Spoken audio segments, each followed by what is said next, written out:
सबसे पहले भगवान भोलेनाथ के चरणों में प्रणाम करती हूँ, मेरा प्रणाम स्वीकार हो। आदि शक्ति माँ भवानी गौरा के चरणों में प्रणाम करती हूँ, मेरा प्रणाम स्वीकार हो। सभी देवी देवताओं के चरणों में प्रणाम करती हूँ, मेरा प्रणाम स्वीकार हो। आप सभी गुरु भाई गुरु बहनों के चरणों में प्रणाम करती हूँ, मेरा प्रणाम स्वीकार हो। गुरु भाई गुरु बहनों, आप लोगों के साथ से, आप लोगों के सपोर्ट से महादेव की कथा और शिव शिष्यों तक पहुंचती है। तो आप लोगों से यही निवेदन है कि आप लोग कथा को ज्यादा से ज्यादा शेयर करिए ताकि महादेव की कथा और शिव शिष्यों तक पहुंच सके।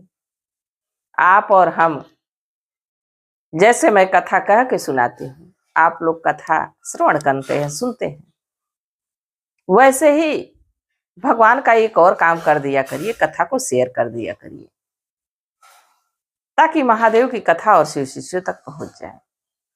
आप लोग अगर जो चैनल पे नए हैं तो चैनल को सब्सक्राइब कर लीजिए ताकि जो वीडियो पड़े, जो कथा पड़े, वो आप लोगों तक आसानी से पहुंच जाए। और आप लोग कमेंट में भगवान का नाम जरूर लिखिए। भगवान का नाम लिखने से, बोलने से सारे कष्ट दूर हो जाते हैं, सारी परेशानी दूर हो जाती है। तो आप लोग भगवान का नाम जरूर लिखा करिए और कथा तो पूरा सुना करिए। आधा अधूरा सुनने पे एक तो कोई ज्ञान नहीं प्राप्त होता है और दूसरा महादेव का अपमान होता है। तो कथा को पूरा सुना करिए। देखिए, माता पिता एक ही कोख से कई बच्चों को जन्म देते हैं और समान ममता दुलार भी लुटाते हैं, पर बच्चे अपने माता पिता को क्या उतना ही दुलार दे पाते हैं? बुढ़ापे में क्या उनका सहारा बन पाते हैं? आजकल बड़ी समस्या हो गई है, जिसके 4 बच्चे हैं उसके साथ भी, जिसका 1 है उसके साथ भी। ऐसा जैसे माता पिता को ऐसे बांटते हैं जैसे लगता है कि कोई सामान हो, कोई वस्तु हो। ऐसे माता पिता को बांटते हैं। माता पिता का महत्व तो जीवन में रह नहीं गया। ऐसे लोगों का बड़ा ही बुरा हाल होता है। आप अपने माता पिता के साथ ऐसा करेंगे तो ये भी तो हो सकता है कि आपके साथ भी वैसा समय आए तो आपके बच्चे आपके साथ करें। तो जब आप अपना संस्कार बनाए रखेंगे तभी उसी संस्कार में आपके बच्चे पलेंगे, तो ही आपका भी बुढ़ापा अच्छे से जाएगा। वरना आप जैसा व्यवहार अपने माता पिता के साथ किए वैसा व्यवहार आपके साथ आपके बच्चे भी करेंगे। देखिए, एक शिव शिष्या थी, वो महादेव की परम भक्त थी। उन्होंने शिव को गुरु बनाया था, शिव की आराधना पूजा करती थी। उनके 4 बेटे थे। 4 में 3 तो बड़े बुद्धिमान थे, बाकी 1 पगला था, 1 मंद बुद्धि था। वो ज्यादा पढ़ा लिखा भी नहीं क्योंकि वो मंद बुद्धि था, और 3 तो बुद्धिमान थे, बलवान थे। उन लोगों का पढ़ाई लिखाई भी अच्छा हुआ, वो लोग जल्दी नौकरी भी करने लगे। पर जो गुरु बहिना थी, जितना अपने उन 3 बेटों से प्रेम करती थी उतना ही इस पगले बेटे से भी करती थी। पर उन 3 भाइयों को लगता था कि माँ छोटे भाई की ज्यादा देखरेख करती है, उससे ज्यादा प्रेम करती है, थोड़ा उसकी देखरेख ज्यादा इसलिए करती थी कि ये मंद बुद्धि है, अपना कार्य नहीं कर पाता है, तो इसलिए उसका सपोर्ट करती थी, उसका साथ देती थी। तो ये तो स्वाभाविक सी बात है किसी भी माता पिता को कष्ट होगा कि हमारा बेटा ऐसा है। तो थोड़ा अगर जो उसको ज्यादा समय ही दे रहे हैं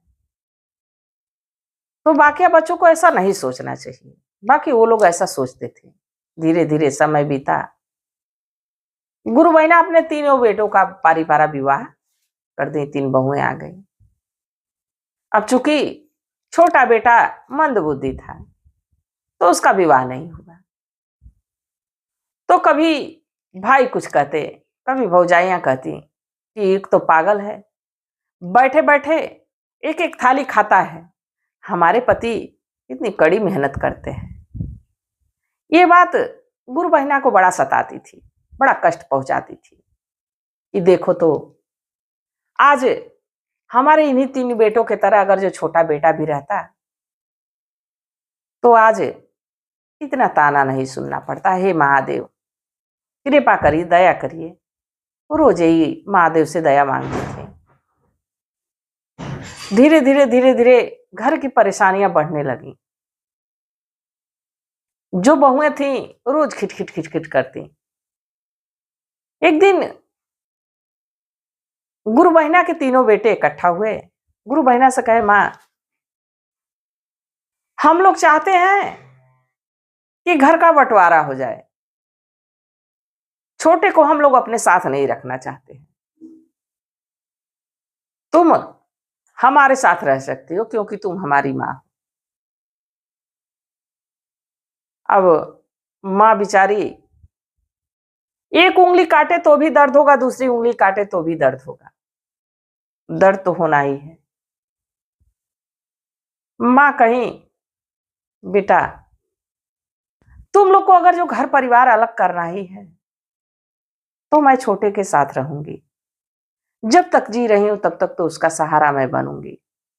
आगे महादेव की इच्छा, जैसा वो सोचे, जैसा माता रानी सोचे,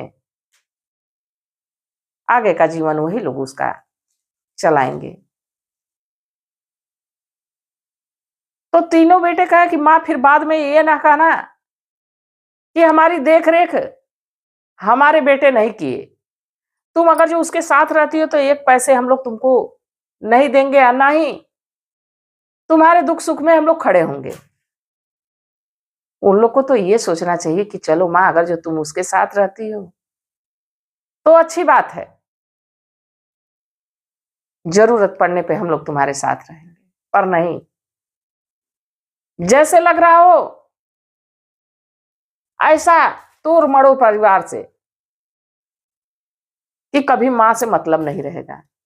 मां ने तो जब तुमको पाल पोस रही थी तब भेदभाव नहीं की कि हम बड़े बेटे को ज्यादा प्यार करेंगे और छोटे को कम करेंगे, या छोटे को ज्यादा करेंगे, बड़े को कम करेंगे। तुमको तो समान रूप से पाला पोसा, समान रूप से खिलाया, जो बनाया सबके लिए भोजन दिया, जो किया सबके लिए किया। अब वो गुरु बहना अलग हो गई अपने बेटे को लेके। अब वो मंद बुद्धि जब अलग हो गया तो सोचा कि मां अब तो अलग हो गई है, भाई तो काम धाम करते थे तो हम लोग का खर्च चलता था, मैं भी अब कुछ करूंगा। तो भी मेहनत मजदूरी का काम धीरे धीरे लोगों के साथ जाके करने लगा। लोग उससे पूरा दिन काम करवाते, बाकी पैसा कम देते कि मंदबुद्धि क्या समझेगा। पर देखिए, हम किसी व्यक्ति के साथ अगर जो बुरा व्यवहार कर रहे हैं, उसको काम से ज्यादा खटा रहे हैं और उसकी मजदूरी हम मार ले रहे हैं, तो हम तो अपने इच्छा से मार लिए, पर प्रभु की इच्छा कोई नहीं जानता है। किसी की मेहनत मजदूरी को काटना नहीं चाहिए।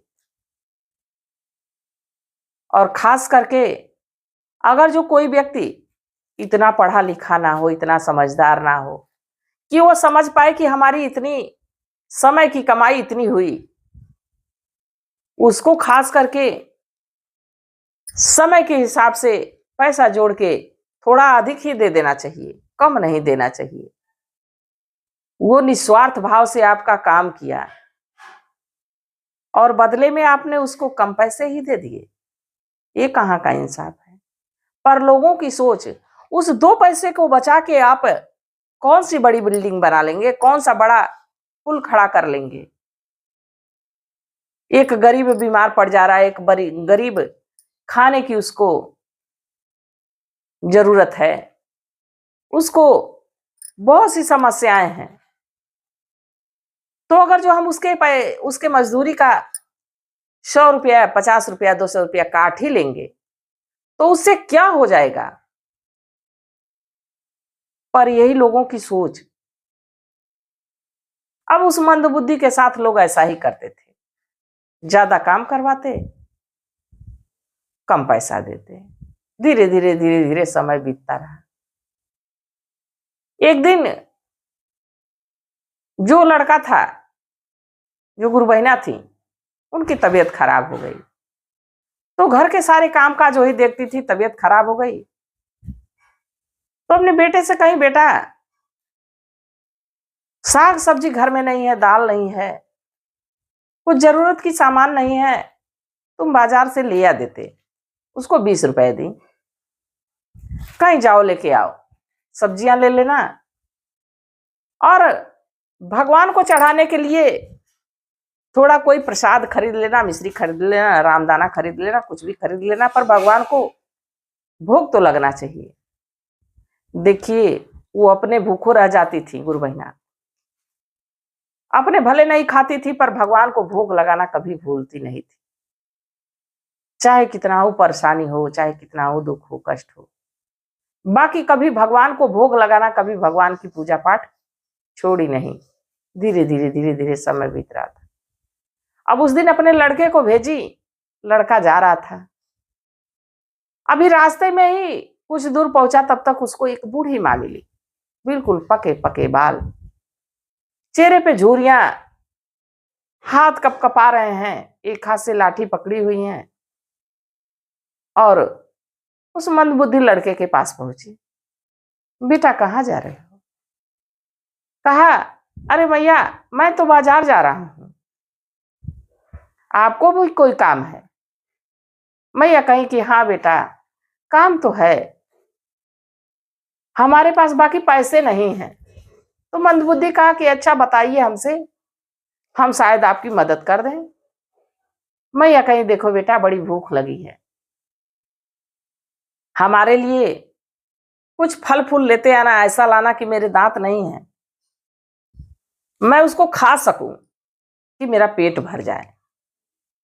मंदबुद्धि कहा ठीक है भैया, हम जा रहे हैं, आप यहीं रुकिए।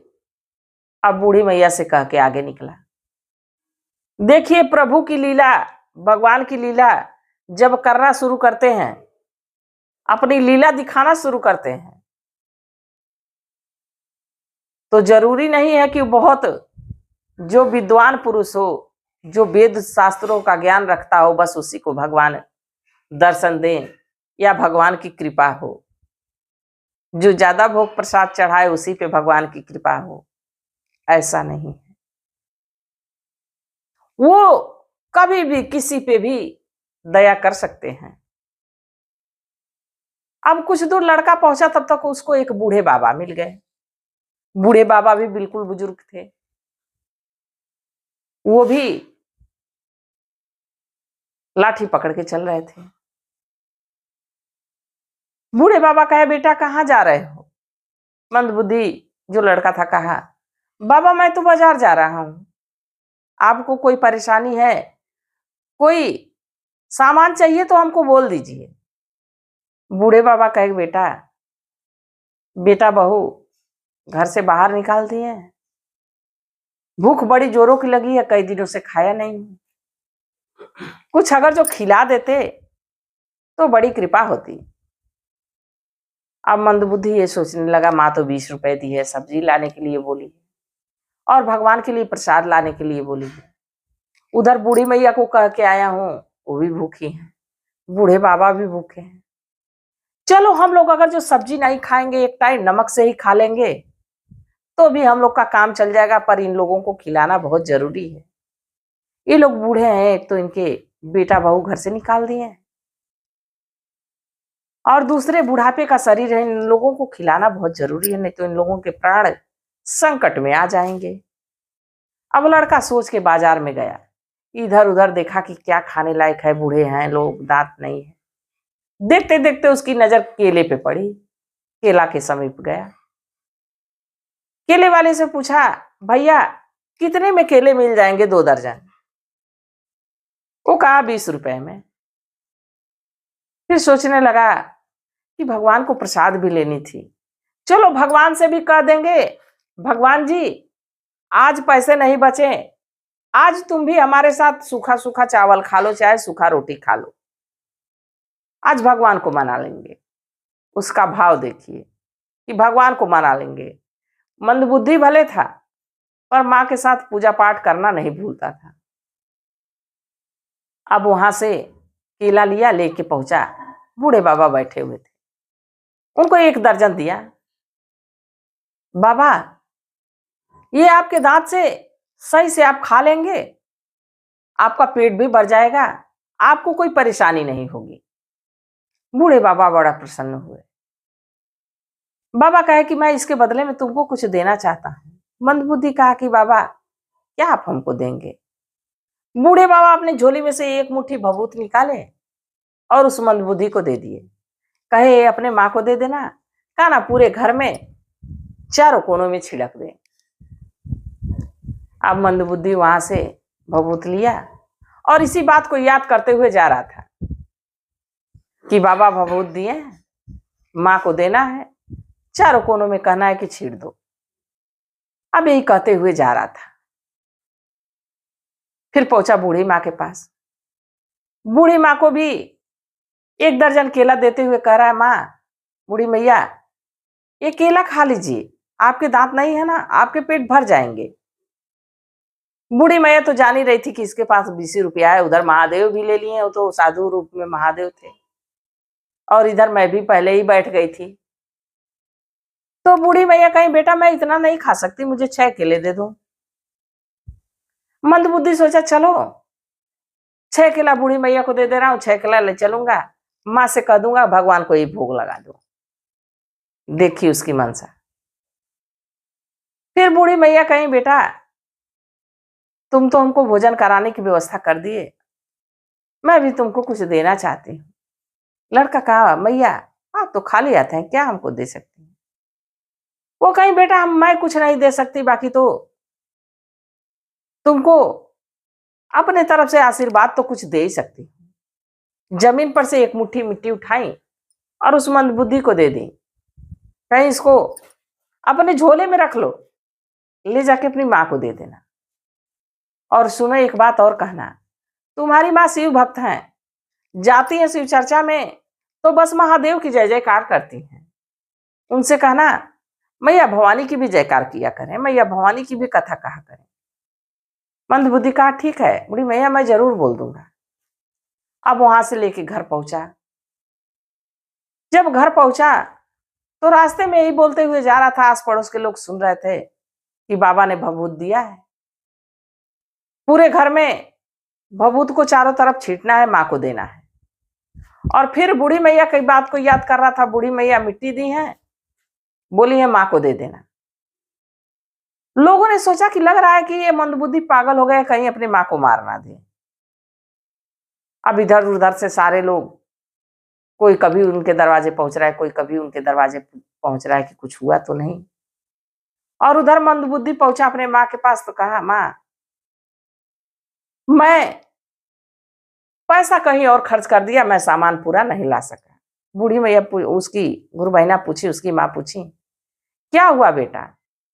कहा देखो एक बूढ़ी मैया मिल गई थी, एक बूढ़े बाबा भी मिले थे, वो लोग बड़े भूखे थे, हमने केला खरीदा, 1 दर्जन बूढ़े बाबा को दे दिया, 6 केला बूढ़ी मैया को दे दिया, बस 6 केला बचा है, उसको तुम भगवान को भोग लगा देना।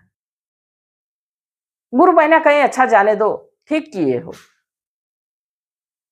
उन लोग को तुम फल खरीद के बहुत बढ़िया किए हो, देखे हम लोग का क्या है, हम लोग कुछ भी खा लेंगे। अब देखिए फिर वो भभूत दिया, कहा बूढ़े बाबा दिए, कहे घर के चारों कोनों में छीट देना।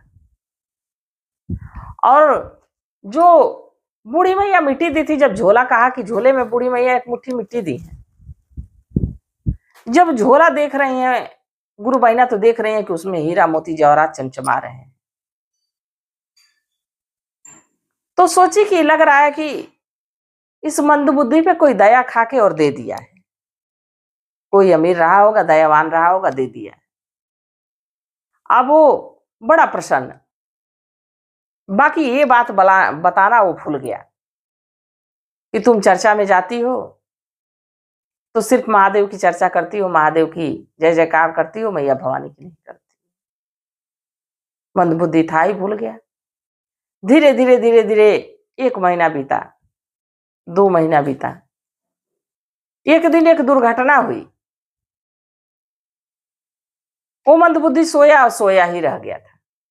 उसकी मां जगा रही है, बेटा उठो, नहीं बेटा उठ रहा है, सांसें नहीं चल रही हैं, मां रो रही है। हे महादेव, 3 बेटों ने तो मेरी खोज खबर नहीं ली, जिसने लिया उसको आपने उठा लिया, अब हम किसके सहारे रहेंगे, हमारा भी प्राण आप ले लीजिए, अपने पास बुलाइए। कह के रो रहे हैं। लोगों की भीड़ जुटी। अब उस मंद बुद्धि को लोग शमशान घाट के लिए ले जाने के लिए तैयारी करने लगे। तभी बूढ़ी माता वहां पहुंची जिनको केले दिया था। उसका मुंह पूरा कफन से बांध दिए थे लोग। बूढ़ी मैया कही मुझे थोड़ा सा मुखड़ा दिखा दो उसका। लोग बूढ़ी मैया को डांट के भगा दिए कि देखो इसकी माँ तड़पड़ा रही है, यहाँ से जल्दी हम लोग लेके चले, एक पता नहीं कहां से आई मुंह देखने को कह रही है। वहां से भगा दिए। शमशान घाट लेके पहुंचे, चिता पे लिटा दिए। अब अग्नि देने ही वाले थे, तभी फिर बूढ़ी मैया वहां पहुंची, हमें थोड़ा सा उसका मुखड़ा दिखा दो। तो उसी में से एक व्यक्ति कहा कि देखो बार बार बुढ़िया आ रही है, इसका जरूर इससे कोई नाता रिश्ता है, मुखड़ा दिखा दो। तो लोगों ने उसका मुख खोल दिया। बूढ़ी मैया उसके पास जाके कानों में कही बेटा हम जो कहे थे तुम भूल गए अपने मां से बताना। इतना कही नहीं कि तुरंत मंदबुद्धि उठ के बैठ गया। उसको ध्यान पड़ा कि हाँ हाँ बूढ़ी मैया आप सही कह रही हैं। जैसे चिता पर से उठ के बैठा और खड़ा हो गया।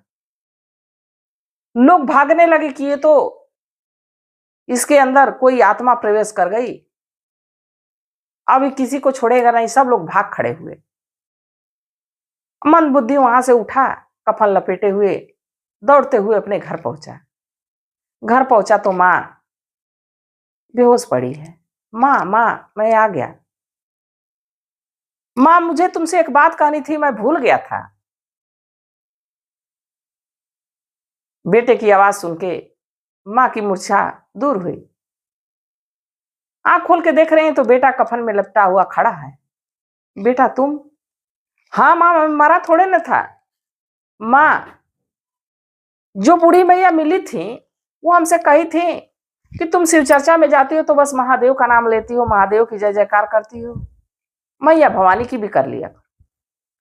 तब गुरु बहिना के समझ में आया कि वो बूढ़ी मैया कोई और नहीं था, वो तो स्वयं मां गौरा माता पार्वती थी। इस बात को सभी लोग सुन रहे थे और मंद बुद्धि को देखिए, उसके अंदर इतनी बुद्धि आ गई थी कि वो खूब बढ़िया से बोल रहा था, खूब अच्छे से बात कर रहा था। ये सब ऊपर वाले की कृपा थी। सारे लोगों को वही पता चला कि महादेव के साथ माता रानी का भी नाम लेना है। वहां भगवान भोलेनाथ की, मैया भवानी की जय जयकार होने लगी कि मर के जीवित हो गया। और धन दौलत महादेव की कृपा से हो ही गई थी। मंदबुद्धि का भी विवाह हुआ, खूब अच्छी सी दुल्हन आई। गुरु बहिना बड़े प्रसन्नता से रहने लगे। पर वही जो 3 बेटे उनके थे बुद्धिमान, किसी का बिजनेस डूब गया, किसी की नौकरी छूट गई, किसी का बेटा बीमार है, किसी की पत्नी बीमार है, बड़ी बुरी दशा उन लोगों की। अपनी माँ से क्षमा मांगते, माँ मेरे साथ रह लो, इसलिए कि माँ के पास धन था। माँ कही कि जब हमें तुम्हारी जरूरत थी तो तुमने हमारे साथ नहीं रहा, तो अभी मैं जिसके साथ रह रही हूं उसी के साथ रहूंगी। तो देखिए, माता पिता को कष्ट नहीं पहुंचाना चाहिए, दुख नहीं पहुंचाना चाहिए। वो अपने बच्चों से सभी से उतना ही प्रेम करती हैं। ये नहीं है कि एक से ज्यादा प्रेम है, एक से नहीं है, ऐसा नहीं है। माता पिता भी ऐसे पड़ाव पे खड़े हो जाते हैं। मैं बोली हूं ना कि एक उंगली काटो तो भी दर्द होगा, दूसरी काटो तो भी दर्द होगा। वो तो समान रूप से अपना भाव रखते हैं। तो भगवान भी भाव से ही आते हैं। उन लोगों का भाव, उन लोगों का मन सच्चा था भगवान के प्रति, तो भगवान ने उनकी मदद की, मंदबुद्धि भी ठीक हो गया। तो गुरु भाई गुरु बहनों, आप लोगों को कथा कैसी लगी जरूर बताइएगा। मैं भी महादेव से प्रार्थना करती हूँ कि हे भोलेनाथ, हे शिव गुरु, जो इस कथा को देख रहा है, सुन रहा है, सब पे अपनी दया दृष्टि बनाए रखिएगा। इसी कामना के साथ हर हर महादेव।